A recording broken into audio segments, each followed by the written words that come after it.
The age of deportations is upon us, according to The New Statesman, which is in Britain a kind of very left-wing, quote-unquote, elite publication.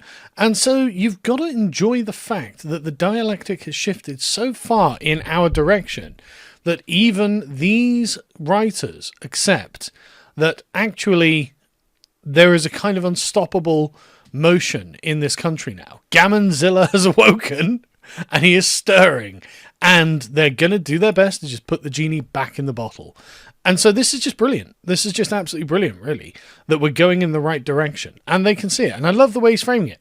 The haven that Britain once was is being dismantled. In its place, a fortress rises. Well, it's almost like that was taken advantage of and exploited to the point where it was, frankly, destroyed from within by our own governments, importing millions of people who don't belong here. And so now, you're right, we're not going to be a haven for other people. You're absolutely right. We are tired of having our generosity and hospitality taken advantage of. And especially given what you've done to our fucking country.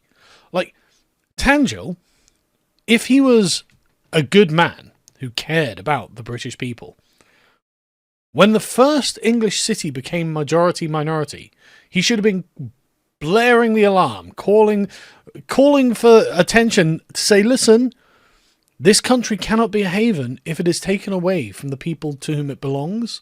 If we want to take advantage, if we want to have a Britain that is somewhere that can be escaped to, then it can't be taken over by the people from whom we have to try and escape. And yet here we are. And look at this absolute BS story, right? I love this story. It's like, a few years ago, I was cycling through North London. My tyre punctured. I got off my bike and locked it on a residential street. Returning a few hours later, I was shocked. The wheel was missing. I stood there exclaiming curses. Our delinquent nation, our low-trust society, our crime-ridden streets. Hour, okay. Then a door opened behind me. Don't worry, said the man, presumably in perfect English. There it was in his hand, my front wheel. He then reassembled my bike. The tyre was now firm, its puncture repaired. My benefactor turned out to be an asylum seeker, holed up in an office property in Ilford. Barred from work, he had time on his hands and he spent it fixing bicycles, for which his hometown in Eritrea is famous. The money I offered was refused, even when government policies would suggest he lived off a mere £5 a day. He mended my bike as a gift. Oh, of all the things that didn't fucking happen. I don't believe you for a second. But look, here is the one nice migrant who helped me out once. Therefore, accept infinite migration forever is not actually very persuasive. Even if I were to take it as a given that this story is true, which I don't, I still wouldn't want unlimited numbers of Eritreans in my country. But the thing is, he says, look, every illegal migrant seeking asylum is portrayed as a budding rapist. Well, it turned out that the one in Epping was, right? He got convicted today. And it's not like people can't, like, the thing is, the countries that these people come from, if you're a man or a woman, you'll get a very different response to the kind of way they'll treat you. The guy who mends your bike as a gift could also be a predator on women as we understand it, right? And he would see no contradiction in his own country. Just FYI. But he says, this vigilante cycle repairist is the sort of Britain people should be keeping in, not turning out. And it's like, I don't want any of them here. Like, I'm sorry, he doesn't belong here. He's from Eritrea. He can go fix bicycles in his own country. We need his skills, his youth, his communal spiritedness. But are you suggesting this man is representative of it? I mean, the guy who convicted of molesting a kid was 41. Like, sorry, it's not a narrative that is going to sustain itself because it's such BS, man. It's such BS. But anyway, don't care. Don't want them here. No asylum seeker should be allowed to remain, according to Nigel Farage, who will likely be the next Prime Minister. But it's not just Nigel Farage, is it? It's 2/3 of the country think this. We know that you are just taking advantage. And because you, as a Pakistani man, don't seem to care about the texture of England, the thing that is slipping through our fingers because of so many foreigners being allowed to come here, you are not sensitive to the reason that people want these people removed. But anyway, Reform proposes on its first term to remove 600,000 people, which is about 1 in every 100 from our streets. Yeah, I know, it's pretty weak, but I guess it's the best we've got. We'll take it. Keir Starmer's only done 24,000, and even then, a lot of those were voluntary.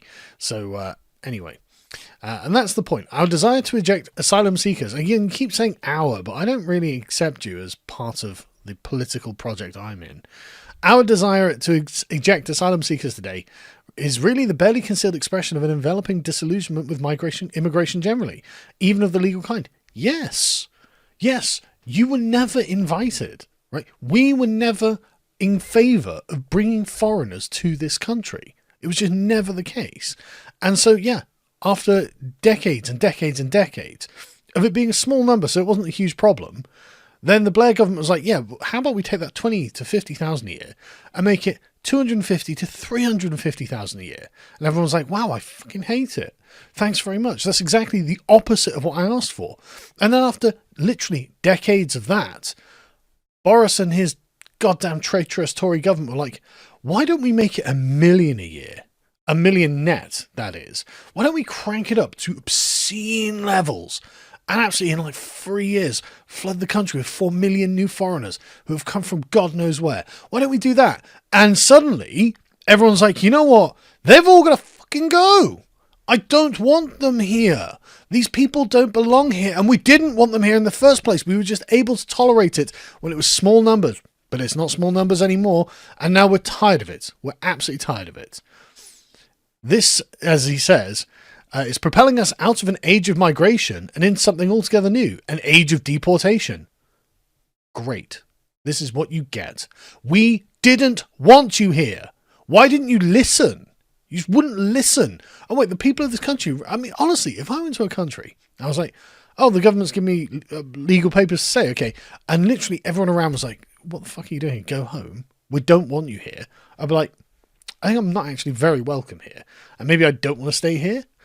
Anyway, he says, this exodus will mark Britain for what remains of the 21st century, God willing.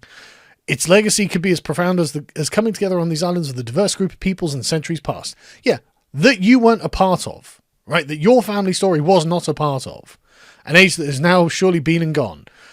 The haven that once Britain was is being dismantled. In its place a fortress rises. God willing. Like, God, I hope it's so true. So he says that deportation is a dirty word linked to fascism. I'm not sure it is. Like, did the fascists actually spend that much time and energy deporting? Like, there were lots of deportations at the beginning of the 20th century, but that seemed to predate the sort of truly fascist era. It's from like it's kind of like the end of empires, right? So it's like 1900 through to about 1925. There were lots of deportations across Europe. And after the Second World War, there were a lot of Germans deported from Eastern Europe, like Prussia and whatnot. But the point is, it's not that the concept of deportation is intrinsically fascist. But anyway, he says, well, remigration is now used as a less toxic synonym. But Rupert Lowe's just constantly going, detain, deport, because we're completely unapologetic about this, right? You don't belong here. We didn't want you here. And you need to go back. Therefore, that is a deportation. And he carries on. He's right to sound triumphant. Years from now, this Gloucestershire farmer may well be remembered as an architect of Britain's age of deportation. Again, God willing. Incensed by grooming gangs in the north of England, Lowe advocated for the mass deportation of members of the Pakistani community linked to these crimes while he was a Reform MP. Yes, because they should be sent away. Even if they were born here or held British citizenship, Pakistanis were, in Lowe's eyes, essentially foreigners with another nationality. Well, look, if you have to describe them as hyphenated Pakistanis, I can't help but notice that that means they have another nationality. Remember, in the old world, any Pakistani, by right of the blood, just sanguineous, can claim citizenship in Pakistan. Right? Any Pakistani, born and raised anywhere in the world, can say, I am of Pakistani heritage, therefore, can I live here? And the Pakistani government said, of course you can. No idea why you'd want to, but of course you can, because that's how the old world works. It goes by the blood. And again, this guy saying, well, these being treated as essentially foreigners with another nationality, my brother in Christ, you can't even define them without reference to a foreign country. You wouldn't know who you were talking about if you weren't referencing Pakistan. So, yeah, there's a reason that people think that, because I can't define myself by reference to a foreign country. I'm not like hyphenated from somewhere else. So, this is the way that this works. At the height of public fury about sexual abuse of children, Lowe made the deportation of a British ethnic minority a global cause celeb. Yeah, good.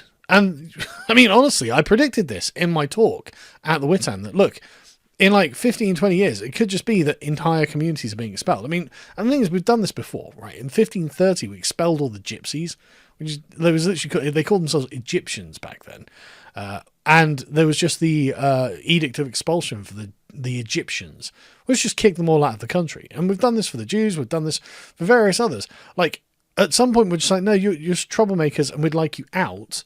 And that's probably going to happen in this case at some point in the future. I'm not saying I'm for it. What I'm saying is this is likely to be something that happens. But like I said at the beginning, this shows how well things are going for us, frankly.